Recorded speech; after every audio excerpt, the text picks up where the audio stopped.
I think I want to start off and just thank all three panelists that have joined us tonight. Terri Lee, Tim Keane, and Nathaniel Smith. Thank you for taking your time out of your Thursday evening to come and talk with us about the state of housing and history of housing policy in Atlanta.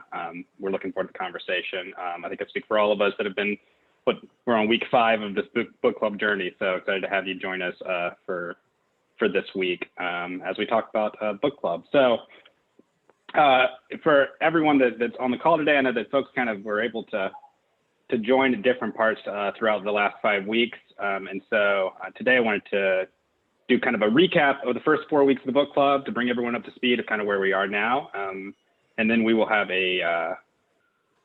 I'm getting told I need to do full screen, sorry. I'll get better at this remote world one day, maybe another day. Oh, that's not the right one. There we go. So the way that, so we'll talk through kind of a recap of the last few weeks of this discussion, and then we're going to have kind of a panel conversation with the group of panelists that we have here today. And we've got some questions that we're going to walk through together, and then we'll have a chance for anyone, and kind of as we're going through this, if you have questions, please feel free to drop them in the chat so that we can make sure to ask questions to the panelists that you have related to all of that. One kind of point of order for it, Sonia is on the, is kind of helping everyone with troubleshooting. So if you're having any issues with sound or anything else, or chat's not working, feel free to reach out to Sonia for any questions that you have during today's thing. So as I do every week, if you're engaged in the conversation and chatting along, you can find us Department of City Planning here. We'd love to be engaged with any conversation that you're having around this book club or the ideas that we're talking about today. So you can either find us on our Twitter handle or using the DCP Book Club hashtag so that we can all collectively have this conversation together.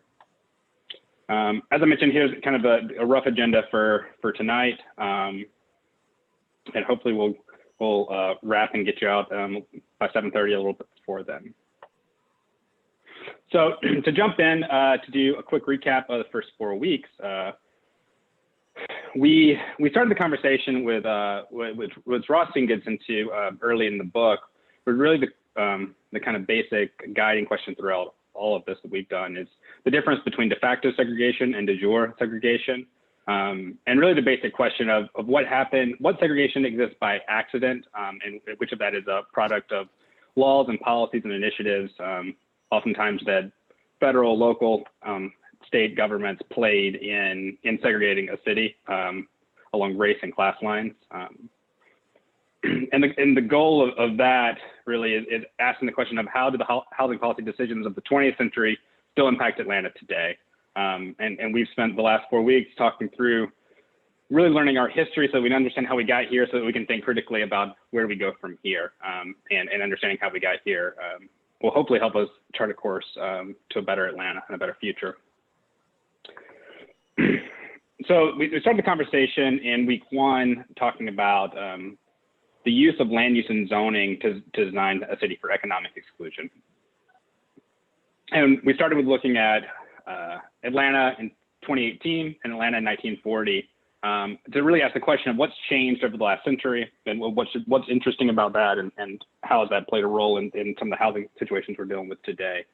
The thing that we found most interesting when we were looking through this is the change in the sheer density of people per square mile in the city. In 1940, Atlanta had about 8,500 people per square mile.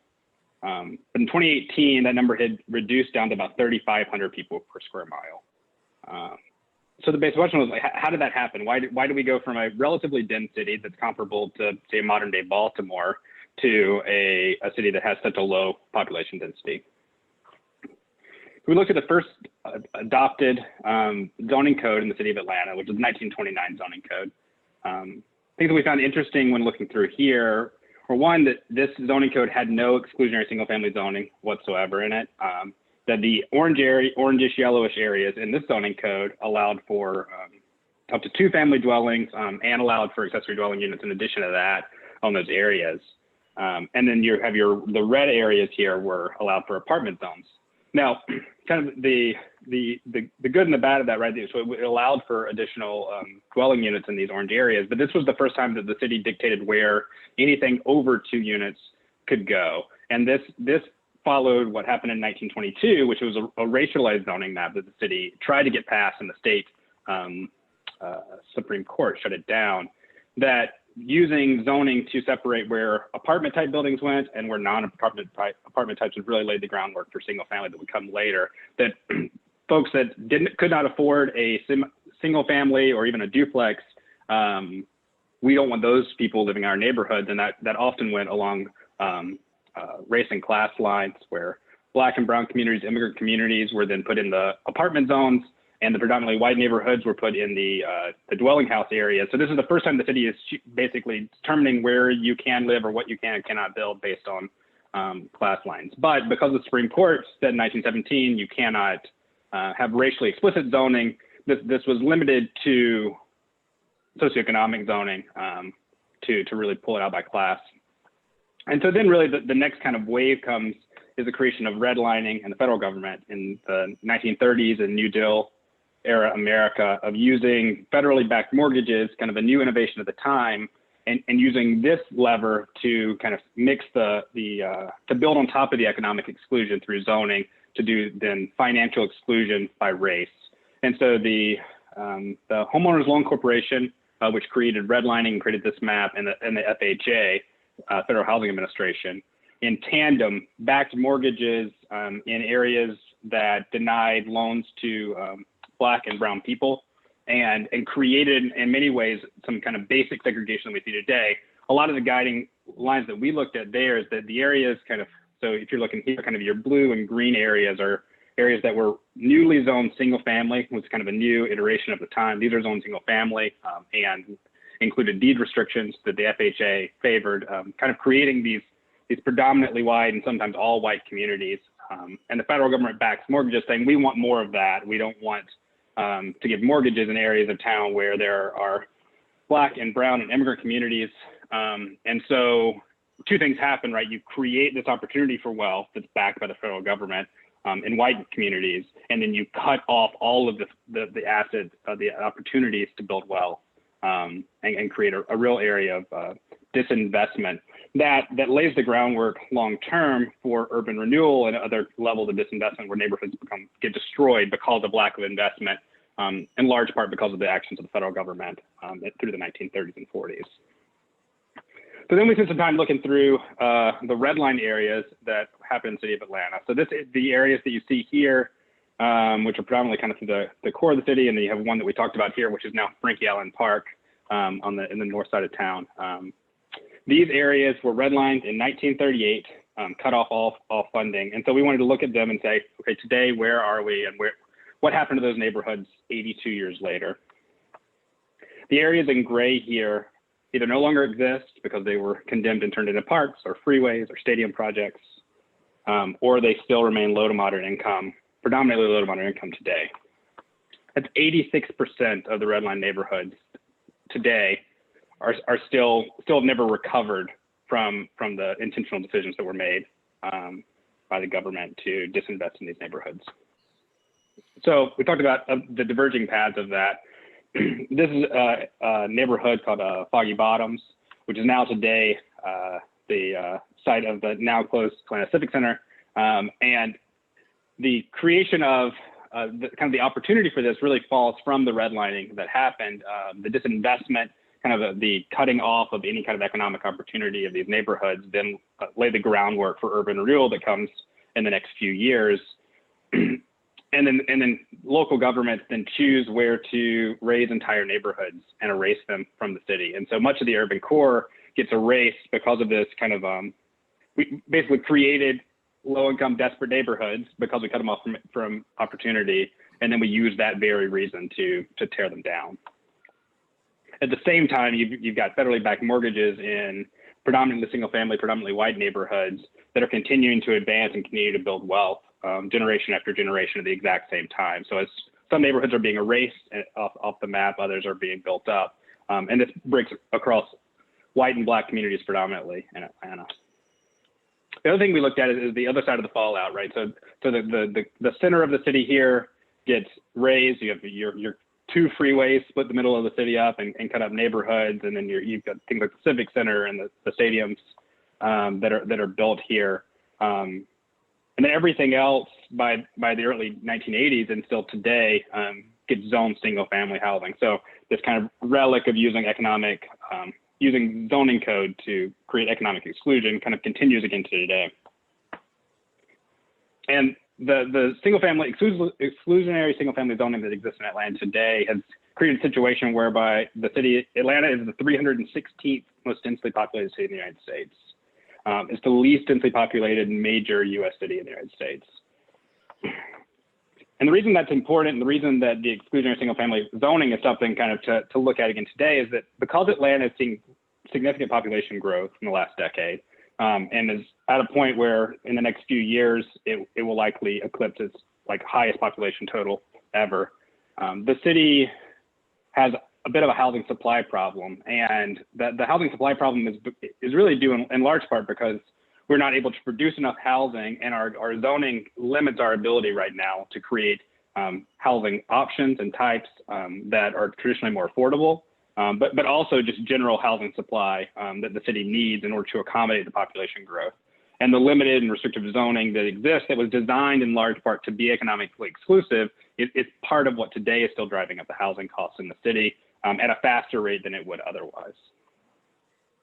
In just the last decade alone, the city has seen an over 50% increase in the for-sale home price in the city of Atlanta, from just under $200,000 to now around $300,000 as of earlier this year.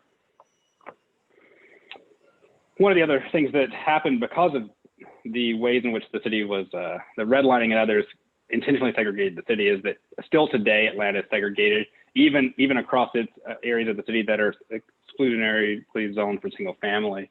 And that in large part, the single family zoning and the FHA that denied loans to Black and brown communities up through the 1960s, and civil rights movement, there were some Fair Housing Act in '68 outlawed that. So now there's an opportunity to own a home and be in single family neighborhoods, which did address some of the exclusionary practices of it, but the city remains segregated in many ways. This is today kind of how segregated it is, and the reason that's impactful and devastating in many ways is that this is what the home price per square foot looks like in Atlanta. So even in the areas that are predominantly single family, those that are also predominantly Black have a significantly lower home price per square foot, where your dark purple pinkish color here is at $77 a square foot, and you're well over in the 300.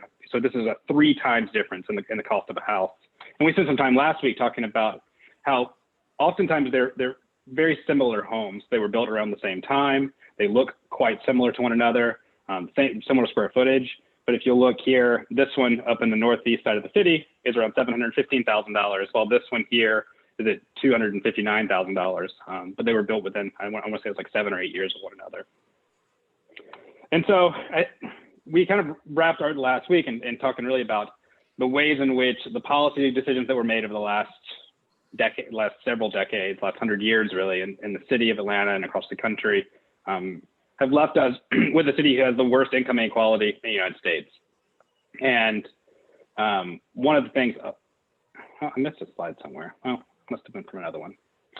But one of the things that I want to kind of wrap out this section and kind of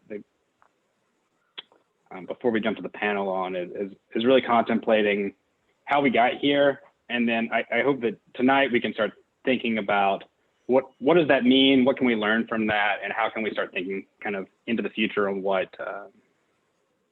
we go from here? And so I want to stop there and I'll stop sharing so we can kind of see and take an opportunity to introduce our panelists tonight so we can jump in and have a conversation. So maybe before we jump into questions, I think it'd be great if each of you want to just introduce yourself and kind of what you do and why you're interested in kind of thinking about the future of housing in Atlanta. So maybe Terri, you want to go first, and then Nathaniel and Tim. Does that sound good?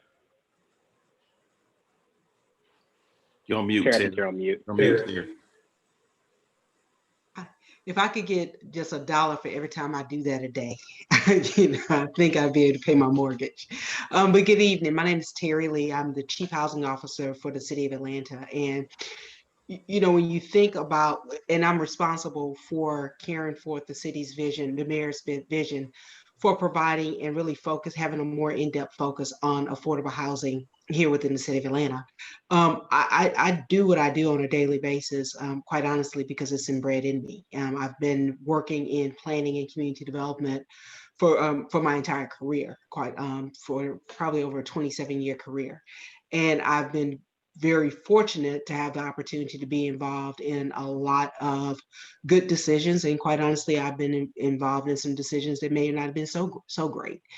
So Nate made a comment early on about failing forward. I think what we have to look at and why we do what we do on an everyday basis is that when we fail forward, that we learn from those mistakes and that we focus on the actions to create better communities. And so looking forward to a good panel discussion tonight.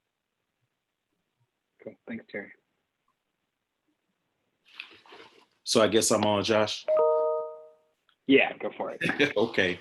Well, let me first thank you for taking the time to convene this book club and to utilize the color of law as one of the opportunities for the community to come together and learn about the history of de facto and de jure policies that have hurt communities of color, in particular Black communities. I'm really, really honored to have a chance to participate on this panel. So my name is Nathaniel Smith, and I serve as the founder and chief equity officer of the Partnership for Southern Equity. We are a racial equity organization that is working to advance what we call a new Southern agenda for racial equity and shared prosperity in the American South. And in Atlanta Atlanta's a very important place to us. It is where we started our work and continue to work to advance racial equity even to this day. There are 4 primary areas that we work in: economy, opportunity, growth, and health. Of course, development has been critical to the work that we've done, and we really worked hard to engage in that.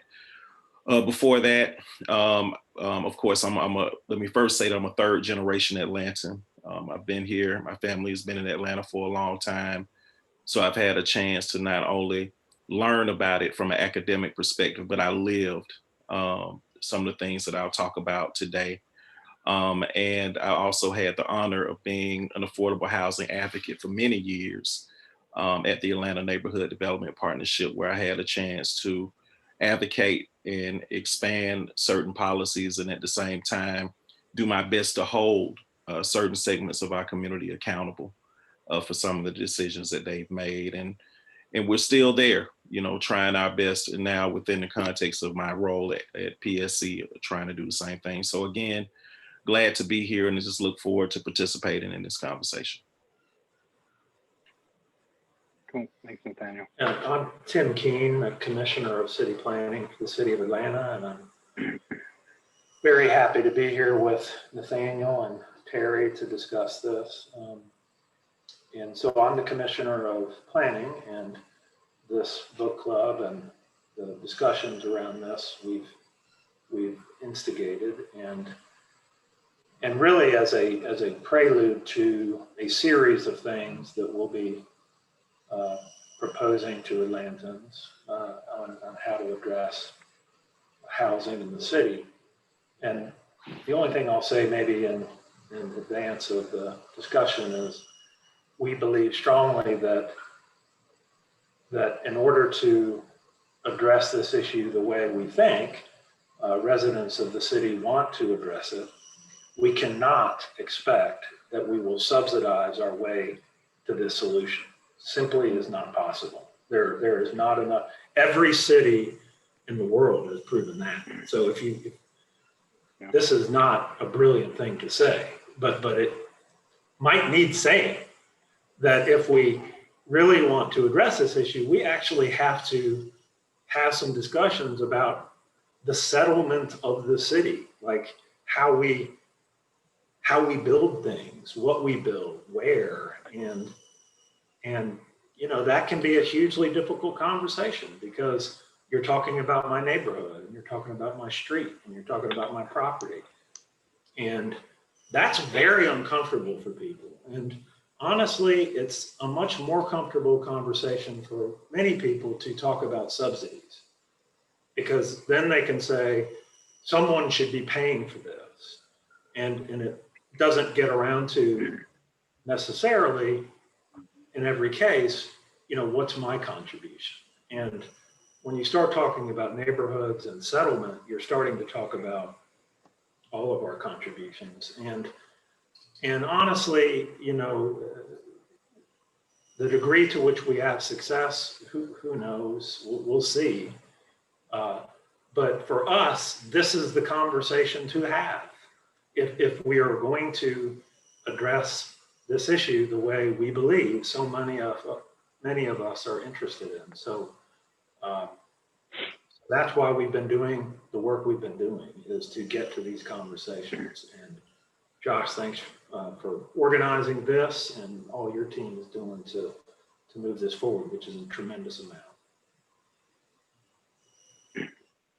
Thanks, Tim, and thank you all for introductions. Well, let's jump right in. So first question is kind of for all of you, whoever wants to jump in first, is how does the history of housing policy in Atlanta and nationally shape the way that you approach the current housing challenges we face today?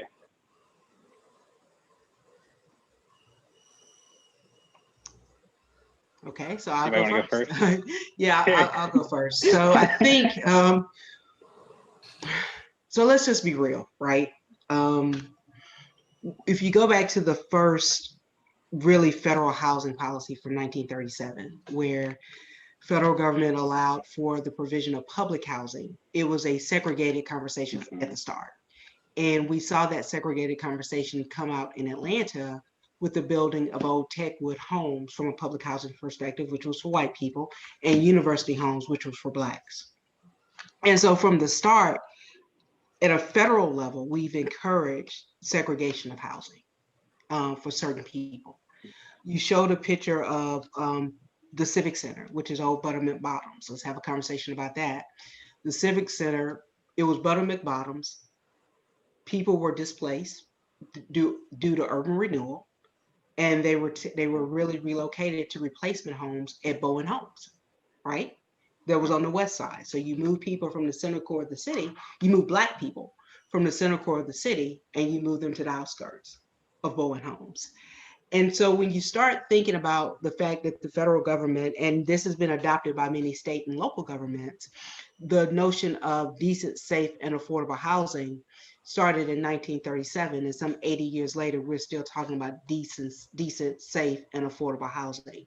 The difference is we've added the conversation about inclusiveness and equity, right? And what I'm coming to understand is that it means something different for everybody. And so when you really think about the history of housing, I think you first have to go back to the standpoint of what was the first foundation that many cities and states built upon, and that was from the federal government, which was a segregated policy.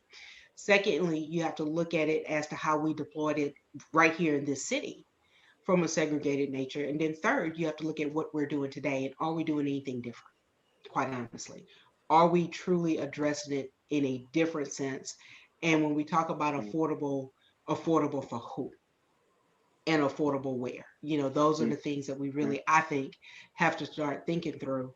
And even when you think of the history of housing policy at a federal level, again, from the National Housing Act all the way to, we could even go to the Neighborhood Stabilization Act, is still focused on how do you make decent, safe, and affordable housing, but not necessarily how do you build more equitable communities and more equitable neighborhoods and create more opportunities for economic mobility for people, and make sure that they are part of the adjustments and the growth and development of those communities and neighborhoods. How it impacts the work that we do today. As I stated before, I'm the Chief Housing Officer for the City of Atlanta, and I have the opportunity to lead the Mayor's Housing Division. And Mayor Bottoms, as a candidate, made a very bold commitment to invest in $1 billion into affordable housing. But Tim is correct. As we think through, we have to think through more than subsidies. And so she's challenged us to really focus on how can we ensure that anyone who wants to be in the city of Atlanta has an opportunity to do so. And so we're looking at that not just from an investment aspect, but really how can we create opportunities for more equitable growth within the city while minimizing displacement? How can we be more innovative and creative? But also, how can we really produce more housing and make more housing available so that people can have an opportunity to stay within the city that they've labored in? And I think that's even more pressing now as we look at the pandemic. We're telling everybody to stay home, but what happens if you don't have a home? So a couple of things from where I sit within the context of the history of housing affordability and development in general in Atlanta. It all boils down to power, and it all boils down to the Atlanta way, a way that has been anchored by this belief that the private sector knows best, and that at the end of the day, if it doesn't make dollars, then it doesn't make sense. We have seen historically the commercial and real estate power structure in this city have an imbalanced level of control and influence on development decision making in this city, whether it be because of their resources or because of their ability to mobilize. And that in many ways has created the conditions for many of our poorest residents to be in a position to subsidize their own displacement. So when we utilize policies like tax increment financing or opportunity zones or empowerment zones where they're primarily focused on poor communities, rarely do those communities are actually, or even the Beltline, rarely are those communities positioned to truly get a return on that investment. And what do we see? Whether it be the development of our highway systems or the splitting of Auburn Avenue or Martin Luther King Drive, or other situations where Black communities have been displaced from the development of Turner Field or Atlanta Fulton County Stadium, now all the way to the Falcon Stadium. Poor communities, and in particular communities of color, have been positioned to participate in this shell game where certain communities and certain families have had to move 10, 5, 6 times in their lives. All you have to do is look at the transient numbers at the Atlanta public school system, where some kids have to move at least one time a year because of the changing dynamics and shifts that are occurring. And again, a lot of that has to do with power. And as an organization, we believe that policy, in essence, is a reflection of the values of people in power. And so when we look at budgets, they're reflections, they're reflection of the values of their value statements, the same way that the communities that are being disinvested in are value statements. And so for me, we have to begin, and for the Partnership of Southern Equity, we have to begin to ask 2 questions. One, are the people who have toiled in this city and have sacrificed so much positioned to stay here in the good times, the same way that they had to stay here during the bad times? 2, are there policies in place to ensure that those people have a chance to get an adequate return on their investment? And 3, are we willing to, yes, have conversations about carrots, but also have an equally robust conversation about requirements that the development community and others should embrace in order to not only be a true partner in the city, but we all know that the price point for a lot of these units that are being developed are not consistent with what people are making in this town. So what is the market? Is it the market in terms of what the developers and the banks want in order for them to get a return? Or are we actually looking at these challenges that we're facing around economic mobility and around income inequality. Now, and I'll say one last thing, because I think the housing conversation is critical when we talk about this. Housing is not just about production. That's right. Housing is a gateway. It can serve as a gateway to opportunity for the people who live in it. And if we're not careful, yes, we have a problem in Atlanta in terms of structural racism. And yes, we have issues in this city around class as well. And I think it's important for us to lift it up. But if we're not careful and we're looking, and as we can see through these numbers around economic mobility for poor kids, our challenges are going to move from being a class problem to a caste problem if we don't find a way to ensure that we can create opportunities for people to live in safe and decent housing near structures of opportunity. Josh, the only thing I would add to what's been said is that one reason I think that this book club has been a very good way to start this conversation that will continue in a more specific way in November is because the history matters. And, it's not okay to say, why does that matter? I was not here at that time. Or I am not responsible for that. That was something that was done a generation or 2 generations ago, and these structural racist and discriminatory practices that basically ushered in a manner to build cities was not something that I participated in. That's not okay. There has to be an understanding of and a respect for the history that resulted in the place that we have today. So I think this conversation that you have brought to Atlanta through this book club is it's not frivolous. It's actually hugely meaningful in terms of what will be done next.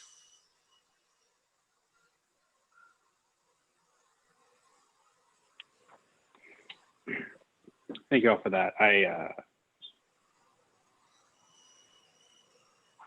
think maybe kind of the next question I had line kind of gets at some of the stuff that we're trying to talk through here. So Terri, this one's for you. So in your role as Chief Housing Officer, you've been tasked with an ambitious goal of creating 20,000 affordable housing, or creating and preserving 20,000 units by 2026, and leading the effort kind of across all public agencies to do that.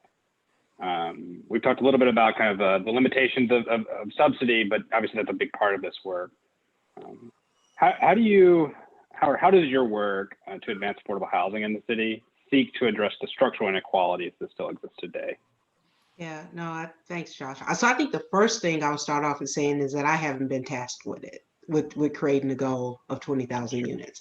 We all have, including yourself, right? Sure. It's our responsibility to lift up the things that we know we need to address housing affordability in the city. I've been given the opportunity to lead that effort, but if I could do it alone, it would have been done. Well, probably wouldn't get done. It truly will take all of us. I just wanted to clarify that for the listening audience. It's all of us, right? And then the second thing I would say is that we focus so much on 20,000 units and $1 billion that I think we forget about who are we really, and it's important to do that, right? We have to do that. Please understand. We have to make sure that we are investing more money into affordable housing. We have to make sure that we're producing and preserving and protecting the opportunity for affordable housing. But I think we also have to be very focused on the fact that gentrification is real. And it's our jobs to make sure that while we're developing the city, while we're hopefully making more opportunity for affordable housing, and while we're investing more dollars, that we're also being mindful of what that investment is and how that investment impacts our neighborhoods, and more importantly, our residents, our legacy residents. So I think that's critically important. As we work through, I've had the opportunity to be, and I was talking earlier with Nate, I've had the opportunity to be here for quite some time, since 2004. And when I say we've come a long way, I do believe we've come a long way, but we still have a long way to go. And that goes back to the infrastructure of the agencies that are responsible and tasked with doing affordable housing. You have the City of Atlanta itself through the Department of City Planning and the Department of Grants and Community Development. We have the Fulton County City of Atlanta Land Bank Authority, the Atlanta Beltline Inc., Invest Atlanta, as well as Atlanta Housing, which was formerly the Atlanta Housing Authority. All those agencies came together over the last 2 years and for the first time created what I called a collaborative shared vision as to how we address housing affordability in the city. But what was most important about that is that those agencies looked at it more from a production and an investment model to truly how do we really start having a different conversation around equity and equitable growth and minimizing displacement for our residents. A couple of things that we've looked at to address that was really how do we expand the opportunity for home ownership? We all know that home ownership is where African American, where Black people actually have the opportunity for wealth creation. So how can we expand that to more? So we can encourage more home ownership in our Black and Brown communities. How can we focus on providing rental assistance and eviction protection for folks that are really, quite honestly, and we're seeing it now, definitely now in the midst of this pandemic, but folks that are quite honestly being preyed upon and either are in bad living situations or being forced out of stable living situations that they're in because their inability to pay their rent because of a loss of income. And just recently, this week, actually, Mayor Bottoms has introduced an administrative order that ultimately was turned into legislation of expanding the anti-displacement tax fund to a citywide basis. We've seen that tax fund on the west side, and now we have an opportunity to look at it from a citywide perspective in order to protect homeowners and be able to preserve their opportunity to stay in the communities that they've labored in and not be forced out because of rising property taxes. But there's still more we need to do. Councilmember Westmoreland has an ordinance that's going before City Council next week, which talks about bringing forth enforcement laws against investors that are actually preying upon our homeowners in order to kind of force them to sell their home and scare tactics, right? As neighborhoods are changing and gentrifying here within our city. But we have a lot to do. We have a lot to do collectively. And I think the first step is to recognize that it's an issue that we all have to work together, not just on the public side, but even with our stakeholder community to truly be able to do a grassroots level of addressing some of the structural issues we face here within the city. Well, thanks, Terri. So building off that and kind of the general question of anti-displacement and housing options, because I think a big part of it, to your point, it's not all about 20,000 units. It's about the kind of units and what are we bringing online? Is it all luxury housing? Is it all Tim, I know we've talked about this a bit in the past, but I'd love it if you could kind of talk a bit about how you think housing options, missing middle gets thrown around a lot these days in these kinds of conversations, but what role do you think of like different housing options and how we look at land use can play in the larger picture of creating a healthier housing ecosystem in Atlanta and addressing some of the issues around displacement pressures?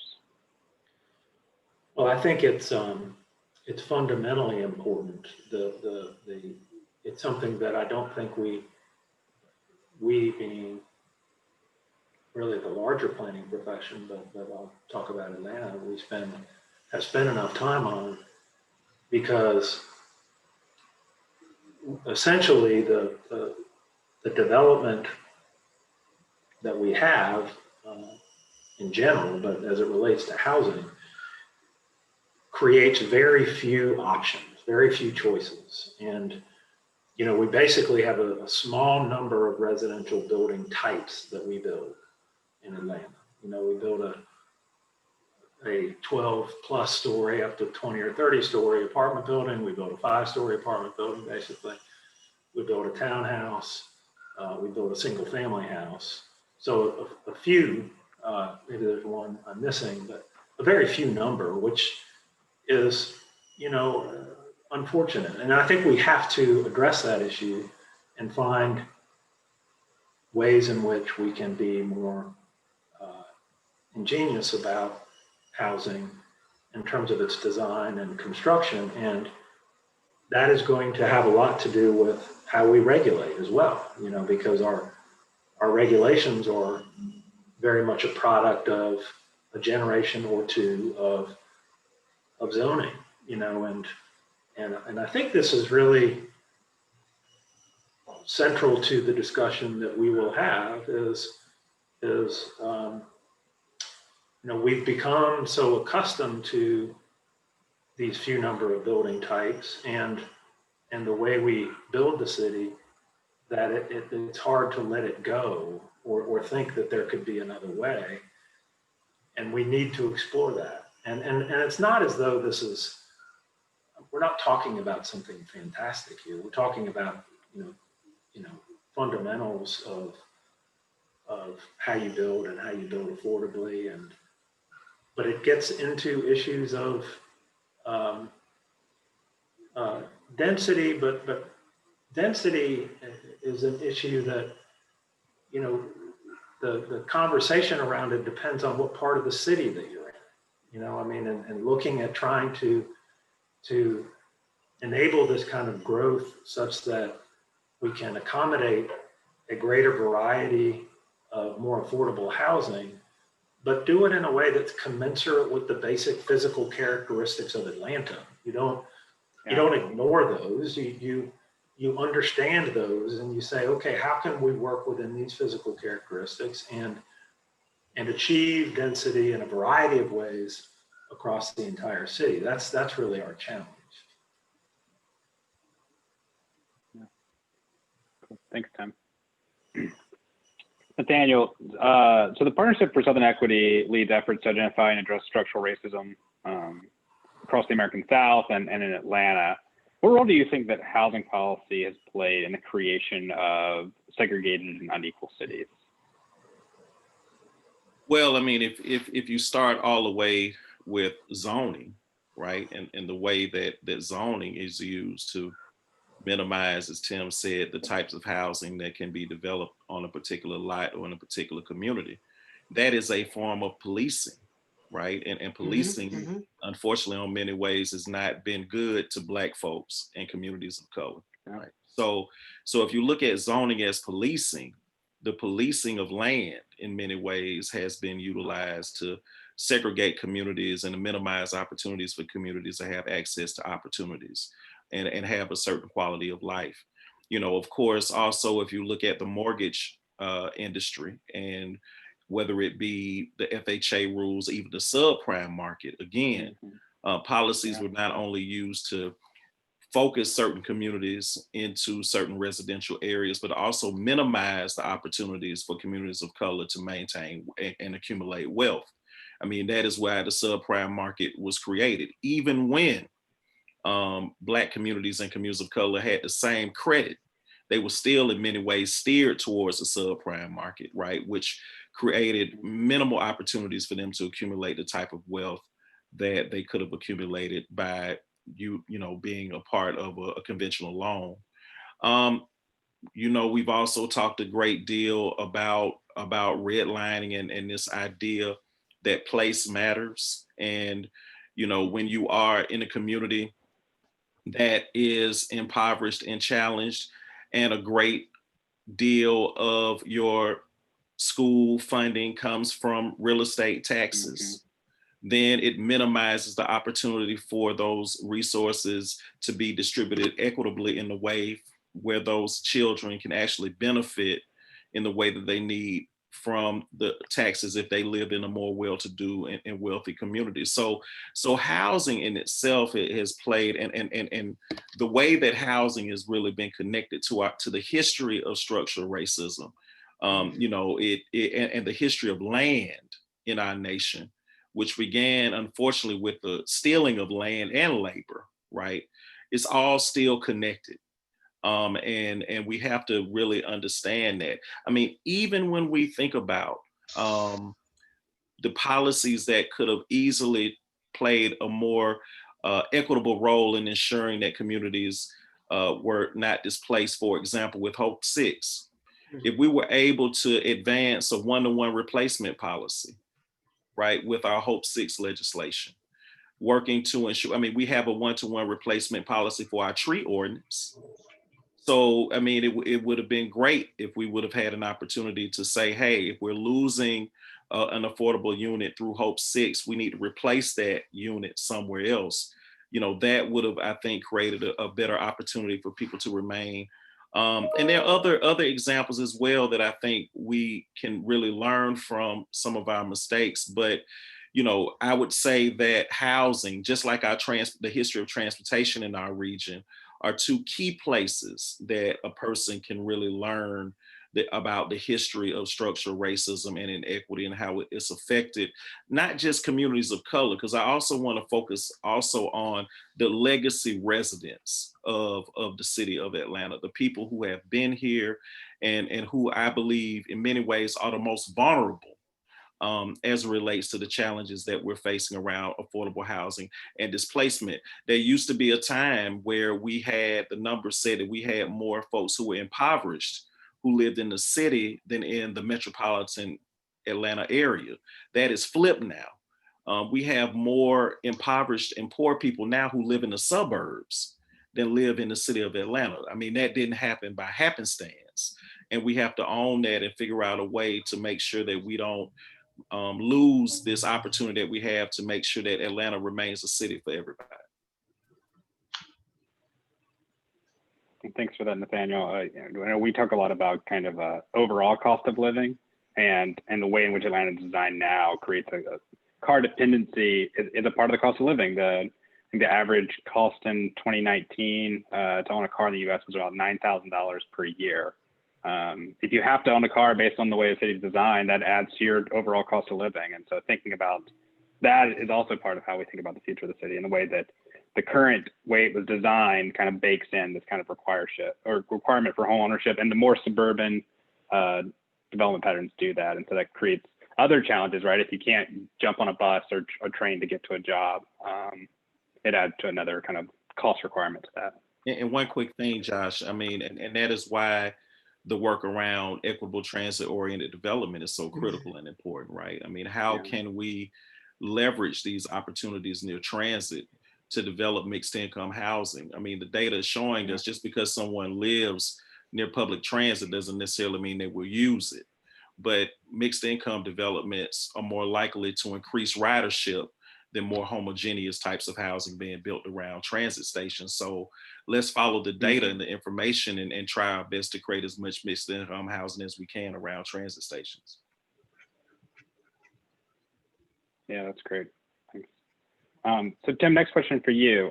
Atlanta City Design is a project that you poured a lot of your heart and soul into a few years ago, and it focuses on the future of Atlanta, but it spends a great deal of time thinking about the past of the city as it contemplates the future. Why do you think it's important to consider Atlanta's past while crafting a vision for the city's future? Well, probably for some obvious reasons. The Atlanta City Design was an approach that we took really as an effort to try a way for a community to design its future that could perhaps be effective. What I mean is I would argue that the practices of planning in cities in America has been very ineffective for many, many, many years. And so why would you keep using the practices that you're using if they're not effective? I mean, so the thought was, let's take a different approach here. And rather than just thinking of planning the city, which tends to be a more passive or mitigating type approach, let's design the city, and which is a more active and is a specific process around the building of the city. And Atlanta City Design was seen as the first step in that direction, is the concept that we then moved to develop in greater detail through things like the housing work that we'll be talking more about soon. but the Atlanta city design really was just about understanding, having a better understanding of the physical characteristics of the city around which we could grow. You know, the idea being that if Atlanta doesn't grow in a way that people find to be appealing and appealing in all the ways that we talk about, inclusive but appropriate in terms of our physical characteristics, then we will not get there. We won't be successful. Growth will be thwarted. You know, there was a great column right after Hurricane Harvey in Houston a few years ago in the New York Times about, basically the headline was, "Why can't we get cities right?" And it was contrasting places like Houston, which the columnist was arguing will allow you to build anything anywhere, and which results in the place being kind of destroyed in the process. Contrasting that with cities like San Francisco in this column, which he was describing as a place that will allow you to build anything anywhere. And so our thought was, some of the reason for that is the way that cities plan, you know, and so Atlanta city design is a different approach. And since it is so much just about understanding Atlanta as a place and the identity of this place, history was central to that, and why it's so important. The future of Atlanta is going to be built substantially on the history of Atlanta. Cool. Thanks, Tim. Terri, over the last, I guess, probably decade, maybe longer at this point, housing affordability has become one of the most critical buzzwords in every city's campaign, and it's become an increasing issue in Atlanta. How do you think, or how do you think that the current issues around housing affordability and the challenges that cities are facing today are tied to the exclusionary policies of the past? Yeah. So that's a great question, Josh, and this may not be a popular thing to say, but I'm going to, at that risk, I will say it. Housing affordability has been an issue more than a decade.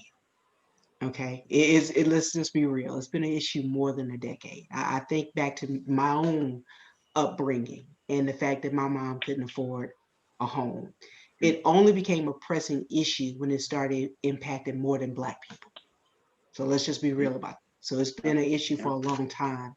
But I do think we also we do a disservice to ourselves when we just talk about housing affordability from a housing perspective and not look at it from education, jobs, transportation access, good health care, access to, it's the holistic being of community development, quite honestly, that we have to start lifting up and addressing if we want to really address the housing affordability issues in this country. There was an article probably about a month and a half ago in the Wall Street Journal, where you had 27 mayors across the country basically say, if you want to address systemic racism, start with really addressing housing.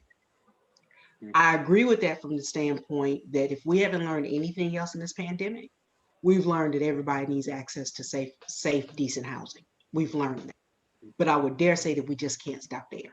And if we keep up the conversation that it's only about housing and it's not about addressing good, equitable policies that promote better economic mobility for all people, then we will continue to do ourselves a disservice. Yeah, thanks for that. That's one of my Nathaniel. I mean, I'm sorry, that's just one of my pet peeves. We've been in this thing a long time. And I think you're right about it. When you think about the conversations that are being had right now today about affordable housing, it really goes back to it's now impacting everybody, versus folks that have been struggling. In the book, Where Peachtree Meets Sweet Auburn, Mayor Ivan Allen talks about going to Vine City.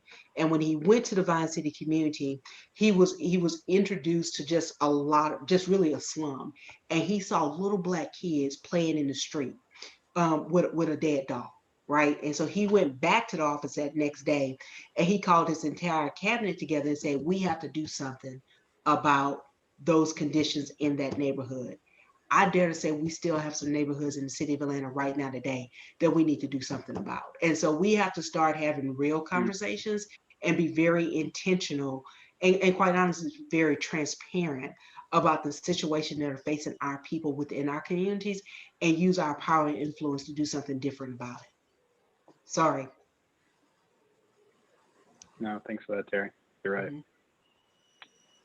And I think the next question for you, and kind of tied a little bit to what Terry's getting at, I think the larger conversation that we've had the last few weeks in this book club is,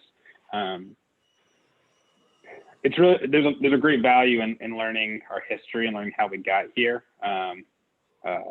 And I think to Rothstein's point in the book, oftentimes we think it's de facto segregation, we just got here, or maybe to Tim's point earlier, it doesn't matter, we weren't a part of that in the past. But oftentimes there's just a lack of either willful or unintentional lack of awareness of the decisions that were made that created the city that we have today. What steps do you think we can take to raise the collective awareness about the city's history and the ways in which the structural racism that still exists today, kind of with the larger city, so that we can have, because I think it's important to have a larger conversation about how we got here if we're ever going to have a conversation about how do we change for the better. So before I answer that question, over 14 years ago, when I started out as a young affordable housing advocate, Larry Keating, who used to be at Georgia Tech, and Mabel Thomas, when she was on the city council, and others were working on the developing an affordable housing plan for this city. So we're still here after all of this time. And again, for me, I believe it has a lot to do with what I talked about initially, which is it has a lot to do with policy, but it also has a lot to do with politics. And we've got to be willing to own that. So in terms of being able to own the history and get to that part where we get to transformational change, we first have to be willing to resist, right? We have to be willing to resist the old way of doing things. We have to be willing to resist the way that we go about developing land use policies. We have to create opportunities for communities to be involved. We call it democratizing development. We have to begin to work with our nonprofit housing development community, our CDCs and others. So we have to begin to resist, right, and begin to reform. We have to create a whole new housing delivery system. And Terry and I have talked about this before. We have to create a whole new housing affordability delivery system, because the one that we're using right now is dysfunctional and it is unjust, right? So we have to resist, we have to reform, and then we have to reconcile, right? We have to begin to own that when those communities were displaced in Buttermilk Bottom, when some of the mixed income developments were created, when the highway system was created on top of Auburn Avenue, a certain level of trauma was created as a result of that development pattern. And until we're willing to own, and I think that is why I'm really excited about this conversation, because I think it moves us towards reconciliation, right? It moves us towards being able to own and embrace some of the decisions that were made in Atlanta that were not just based on race, but also class, and really begin to own that. And then, once we have a chance to reconcile, then we need to talk about restitution. And what I mean by restitution is that we need to be serious about what type of real housing trust fund can we accumulate and create in this city? What type of, through the, how the work around the housing opportunity bond, through our economic development approach, whether it be Invest Atlanta or WorkSource Atlanta, what type of return, right? I mean, think about it. Could, a Falcon Stadium be built or a Beltline be built without tax increment financing? I mean, like a lot of these things have been built because they were in places where poor people lived, right? Which gave us an opportunity to leverage certain tax policies as a way to create this new infrastructure and these new opportunities. And so again, when can we begin to think about that? There's a city that I just read about that actually monetizes the amount of dollars that was lost in the Black community as a result of unjust development, and capitalizes that money and puts it on the front end for new development in a particular community in order to provide workforce development opportunities and housing opportunities for the people who've been hurt by previous policies. We can monetize the amount of dollars that these communities lost and put that money into a certain type of financial structure that would then begin the process of healing many of these people that have been left behind in communities that have been hurt. To me, that is what it's all about. But we can't move forward, in my opinion, unless we're ready to reconcile our history with our history and work on reconciliation, as well as beginning to push back against the old way of doing development in this town. And until we're willing to do that, and until we're willing to encourage the development community and others who benefited, from the somewhat laissez-faire attitude in the past that we've had around development, we're going to continue to look to do different things and expect, do the same thing and expect different results. I mean, it's just not going to happen. Yeah, thanks for that. I think, and maybe building off of what you had to say there, Nathaniel, Tim, this one's for you. So in the book, Rothstein mentions the City of Atlanta's planning department several times in some not so favorable ways, citing where decisions that the department created or exacerbated racist and exclusionary practices. How are how's the department today addressing the inequalities and segregation that still exists in the city because of decisions made by predecessors in the department? Well, we've had a lot of conversations, obviously. When we finished Atlanta City Design, one of the first things that we kind of got started on, as you know, Josh, is after that was incorporated into the charter of the city, was several studies that we thought would be essential to addressing the most critical issues that Atlanta is facing, and one of them was housing. And so the work we've been doing related to that is very much having to do with the issues that are described in this book and how Atlanta leads cities in this country around addressing that kind of discriminatory practices in our land use and zoning. So everything that we're doing right now as a department has to do with changing things fundamentally in terms of how people are involved, what are the outcomes that we're expecting, what kind of challenges that we put in front of people. So whether it's the housing work specifically or the update to our comprehensive plan, which is starting right now, and it's a way for us to embed within the land use conversation that happens in Atlanta every day, associated with zoning before city council. In this comprehensive development plan update, we are saying we want to get to these issues that we're all discussing. And this is an opportunity for Atlanta to address racist, classist, discriminatory practices that have happened in the past and begin to undo those in the way we build. And that this is among the most important things we must do as a city to address structural racism and injustices. And for me, it's like, this is the only hopeful thing we can do. I don't know what else to hope for other than understanding this history, reconciling that, as Nathaniel put it, which is not easy, and it's not something you do quickly. It's something that you have to really spend time on. But the hopeful thing is that we can understand that history, that we can reconcile, and that through all these opportunities we have through the planning department right now and in the coming months and years, that we can really change the trajectory of the city in a way that addresses these issues.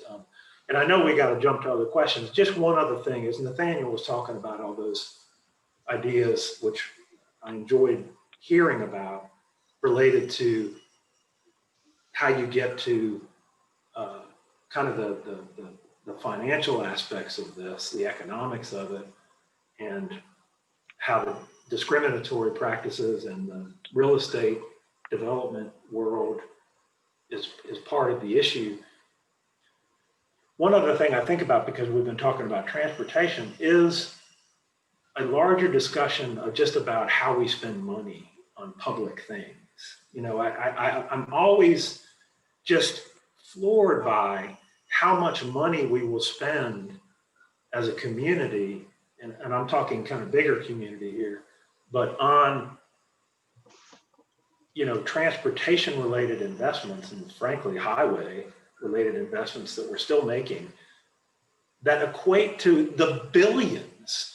You know, we're talking about, can I get, you know, 200 million here for housing or whatever it happens to be. And there's this other conversation going on where you're talking about billions of dollars to do tiny things, you know, that somehow we're compelled to do. I mean, I think as Nathaniel was talking, I'm thinking, you know, that's the kind of thing we need to be talking about, are these fundamental kinds of changes to the way we think about how we're investing in our communities.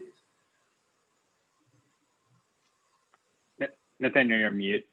Thank you. And just to support that, I mean, I know also through the work of PSC that the city is very much committed to realizing a clean energy transition, right? Working really, really hard to ensure that the buildings are retrofitted and there is work done within the equity space around that. And again, you know, soon, potentially, we may have trillions of dollars that may be allocated towards weatherization and energy efficiency for cities around the country. What is the housing response to that opportunity? Is there an opportunity for the city to actually leverage this clean energy transition that is about to happen and really center it in equity? Because if you don't, right, if you allow the transition to happen and we're not sensitive to the needs of our most vulnerable, then we're actually, again, creating urban renewal all over again through this clean energy revolution. But I think that there are resources there that you all can leverage as you develop your approach. But we have to begin to think outside of the box. I know you all are, and there are many opportunities I think that'll be coming in the future that you could leverage.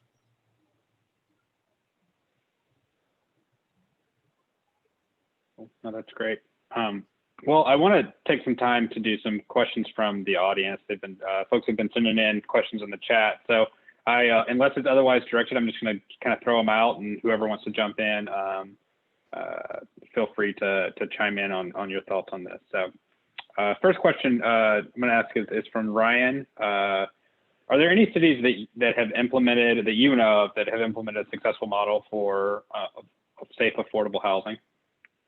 Or address any of these kind of core issues, I guess, more broadly, that you think could be a model that Atlanta could follow after?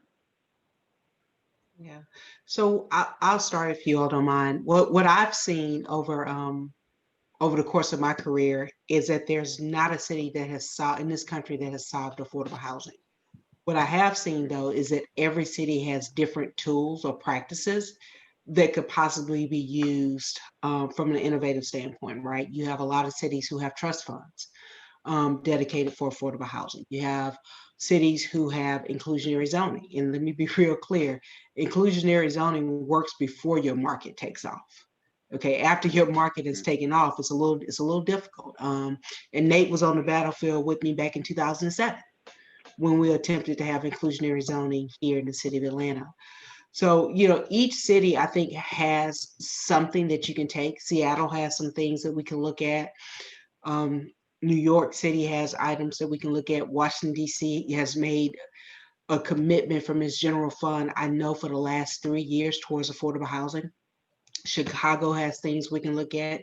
Detroit has done a really good job of trying to recover itself by utilizing its land assets to address housing affordability. I mean, so Houston has done some things. So every city, in my estimation, has something that we could all learn from with each other. I think, bigger than any what cities in solving it, I think we also have to look at ideals and concepts from the community as a whole, as well as our nonprofit community, to help us be able to address some of the items we need to address. I would also say I don't think a city has been successful without a robust infrastructure around its nonprofit community. You have to lift up the nonprofit housing development community to truly be able to address some of the affordability issues, and quite honestly, be able to influence and encourage long-term sustainable affordability within our communities. And I would also say that it takes a level of courage as well, within the context of the government, whether it be the legal departments, who on many occasions historically have been risk averse, to progressive policies that will help to advance not only housing affordability, but economic inclusion, to other aspects of the administration that would have to be willing to take a chance, like the city of Brookhaven or the city of Decatur or other places now that are looking at mandatory inclusionary zoning ordinances, or the work that we're doing in East Point right now to create an equity strategic plan, which will include a pretty robust affordable housing agenda. It takes that vision and courage in order to realize that. And, as a native Atlantan, I think it's good for us to look at best practices, as an organization like PSC, we look at best practices all the time. But I want us to be better than those best practices. That's just the competitive, spirit in me. I just believe that as the home of Dr. King, and the place where we were the logistical home of the civil rights movement, I just don't believe that anybody should compare to what we're able to do in this city as it relates to creating a more inclusive and equitable city. And so I think that whatever we're learning, I believe we should double that, just because of who we are as a city and what our responsibility is to the nation.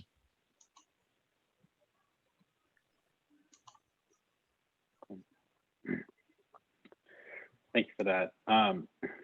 So next question is by Nathan Clubb, and it's about preserving existing affordable units. I think naturally occurring affordable units that exist throughout the city. So the question is that we have a number of naturally occurring affordable complexes, and particularly in Southeast and Southwest Atlanta as well, that are vulnerable as kind of gentrification and other kind of economic upcycles happen in the city. Are there any tools that exist in Atlanta already, or that we could contemplate to help preserve these units and keep them affordable long term? Well, I just read yesterday about a city, and I can't remember the name of it, that is specifically focusing on providing subsidy in dollars for smaller units, for those mom and pop units that are owned by small by family or really small businesses, because from their perspective, that is where a lot of the affordable housing stock is located in that particular, I guess, strand of housing stock.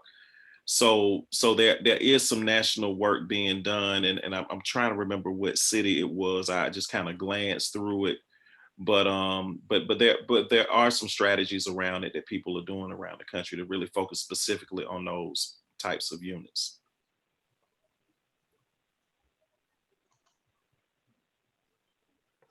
Cool. Anyone else have thoughts on that? Well, I mean, Terry, we might want to talk about this a little bit in the sense that, when it comes to displacement, there are several aspects of this, and that is certainly one of them. Apartment buildings that are relatively affordable rents that get purchased and renovated or torn down and for higher rents and those kinds of things. And this has been an issue, I know, at least since I've been in Atlanta. Terry, you can speak to this, but an effort to purchase typically the relatively small apartment buildings in the overall scheme of things, but from 12 to 100 units in different places in neighborhoods that are vulnerable to displacement. In some cases, fairly quietly, not wanting to exacerbate speculation and these kinds of things. I know that the effort has been most aggressive in the west side of the city. And you see, anytime you see a story about such a place, and there have been a few lately in Atlanta around the Beltline, it's disappointing, but it doesn't mean that there isn't a great effort around addressing that to every degree that we can. And it has to do, in lots of cases, with getting those complexes in either public ownership or in sympathetic private ownership that's working with the city, other agencies to keep those rents low. One of the things, just to go back for a second to what Terry had mentioned earlier about the mayor's announcement to expand the anti-displacement tax fund, which, and I think it's important this is on the issue of displacement. When we looked at cities around this country a few years ago and all the discussion around displacement-free zones, for instance, what you find when you dig deeper into those efforts is that they tended to focus on freezing property taxes for relatively short periods of time. And in some cases, they were able to do that, and in other cases, they were not able to do that. But even in cases where they were, we're talking about very short periods of time to freeze taxes. And what you would need in those cases is the approval of multiple governments, not just the city, but in our case, you're talking about 3 or 4 different governments would have to approve such a thing, which is why it tends to be a very short period of time. Well, that's not sufficient. So the idea that was come up with in Atlanta was to not give up, but try to raise the money privately to create funds. Because the first issue, and there's many issues associated with displacement, but one that tends to be the first is that people that have owned their homes in some cases for a long time, and they're of modest means, will get pushed out because property values go up, taxes go up, and they can't afford it. And the anti-displacement tax fund was an effort to take that forcible displacement off the table. That is, there will not be forcible displacement within this area based on that dynamic. And started on the west side, of course, and the mayor's decision this week will allow us to expand that. And our intention is to expand it beyond what the mayor committed this week through partnership with other private people and organizations. And because the way to address displacement is to address it. Yeah. Is to do something. Yeah. And so that's where looking around and saying, well, this isn't going to work and it hasn't worked, and that's not good enough. We've got to come up with new ideas as to how to address this issue, because we're not going to be satisfied with that. I might have answered the question somewhere in there at some point. I'm not sure. You did. Well, thanks, Tom. I think it's I think that the anti-displacement tax fund's a big part of that, and I think that to the question around small apartment buildings, I had a conversation. I guess it was just less than a week ago or so with Doug Young that runs historic preservation for the Department of City Planning. And we were talking around this question of subsidy and affordable housing. And one of the big challenges is that new construction is very expensive right now. And so in order to make new construction affordable, there needs to be some subsidy. But focusing on existing structures that already are built is a lot more kind of, that's why some of them are naturally occurring affordable. And so I think thinking critically about how do we save those buildings that exist, keep them in good operation is a big part of it. And then, is there something that we can do kind of to continue their existence in the city so that they don't become subject to being destroyed? Because, older buildings tend to be more affordable buildings. And so I think that we've got a stake in just keeping those buildings in the stock is a big part of that. Yeah. So the way to do it is just to do it, right? Because this is one example where subsidy is needed, because you're working with private property owners, and quite honestly, the small scale multifamily, that's your naturally occurring affordable housing. And so the way to do it is to actually do it. The other way to do it is to make sure that any improvements that are needed to be made for those buildings, that from a development perspective, that we work with those property owners to make sure that we can get them through our building codes. Because a lot of the buildings, of course, are outdated from a code perspective. So how do we work with them to get them rehabbed without causing an unnecessary expense, but make sure that we preserve the health, safety and welfare, right, from a building construction standpoint. So I think it's just making it a priority. One of the things that we had proposed in the upcoming housing opportunity bond was a set aside to address just that, small scale multifamily preservation. But we just have to do it. Yeah, and to support what Terry was saying earlier, I mean, we have to be intersectional in our thinking. I mean, which is one of the, if we're not talking about climate remediation and the clean energy economy as it relates to housing affordability, I think we're missing the boat. I also think that we've got to talk about economic inclusion, right? Absolutely. You can't talk about Atlanta being number one from income inequality and not understand that one of the easiest ways to deal with affordability challenges is to make sure that everybody has a good job, right? That can pay their mortgage and a livable wage. Absolutely. And so that is why Invest Atlanta and WorkSource Atlanta have to play a critical role in getting people trained in a way that is connected to this emerging economy.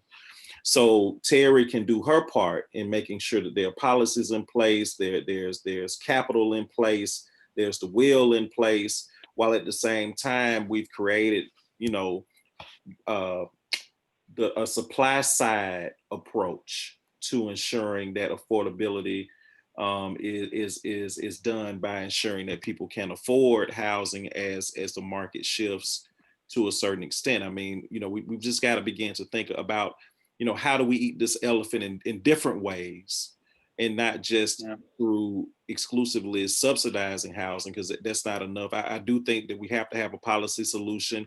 We have to have a climate solution. We have to have an economic development solution, and we have to have a political solution, right? We have to have a civic solution.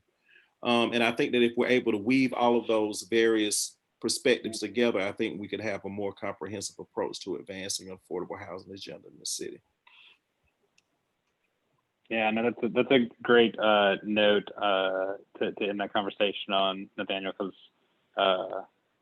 where the housing is and its proximity to jobs that allow you to be able to afford living somewhere is those can't be separated, and the economy is shifting under our feet, and many jobs that were lost because of the pandemic may not come back, and different jobs are going to take their place. And I think figuring out what that looks like and how housing connects to that is a big part of the story. Here's the other part about it, which we have to own as a city if we want to really be truthful, right? And really be willing to move towards a spirit of reconciliation.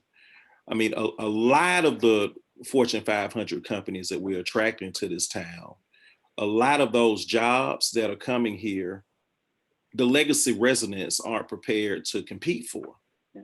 Right? So we're bringing all of these jobs and even more demand for housing through the attraction of this new talent. without working to make sure that the current talent that we have, in particular the legacy residents, are even in a position to compete for the jobs that are coming. So again, we got to think about economic development as well, and even more so from our perspective, economic inclusion as a key component to realizing a robust housing affordability approach. Yeah, no, for sure. Well, we are at 7:28, and I want to make sure that I get the chance to ask this one last question kind of for the group, and it's something that got asked several times last week in our book club, and someone emailed this into us earlier today. Is what's next? Where do we go from here, and how can we use the conversation we've been having for the last few weeks to build momentum to create actionable change? Are there specific opportunities to engage private citizens and plug in and help us move forward, move toward a more equitable and resilient future while acknowledging the continued impacts of the past? Well, I might speak first if it's okay, Josh, just since this has been something that the planning department has put forward. The whole reason for doing this was not just to read a book, and have a book club. It was very intentional as I said earlier, prelude to many other community conversations around the very issues we're discussing tonight. And so everyone that's attending tonight and that has participated, and every other 500,000 residents of Atlanta, for any of this to be successful will require, and I think Nathaniel is so right in including the civic solution or the political solution. I'll stick to the civic one in terms of, at this point, we have the history, but at this point, we have a system that exists that will require our civic system to change.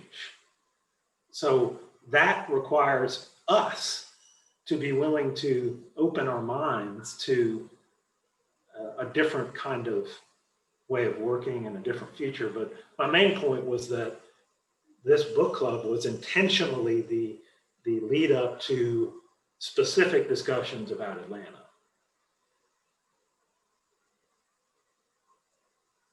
So I agree with Tim. I think we do need to address it from a civic solution, but we also need to make sure that civic solution is open for everyone to participate and be a part of the conversation at the table.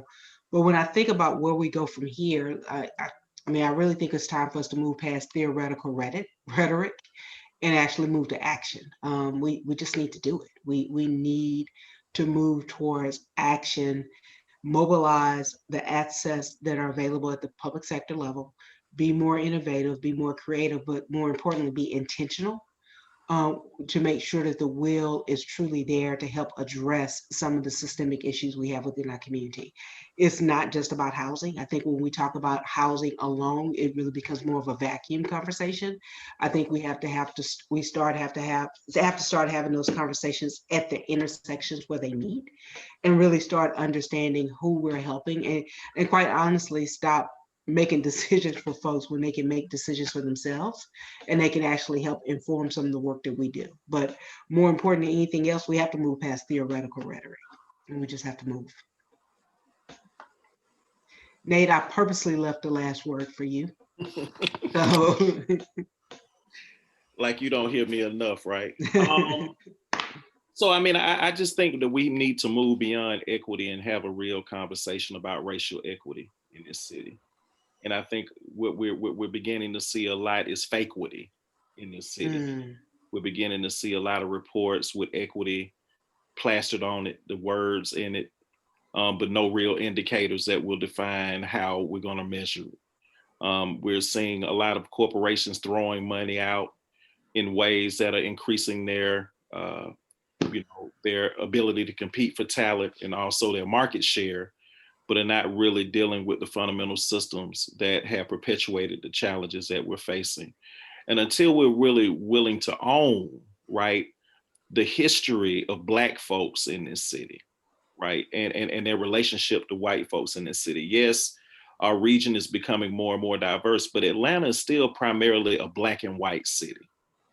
You know, if we're not willing to own what that means and the history around that, and how we have to not only have a solution that is connected to reconciliation, but also public policy, you know, I just don't think we'll be able to really move forward in the direction that we need to go, because, you know, yeah, you know, we'll be able to come up with some great ideas, but if we don't have the will, right, the will to do the things that I believe we need to do, then I'm just concerned that we may be a little too late. You know, we may be a little too late in implementing some of the things, and I will forever be an optimist. But as I said before, I've been talking about affordable housing in this city now for almost 20 years. And I hope that this time we'll be willing to really do the things that are required in order for us to really realize the city for everybody.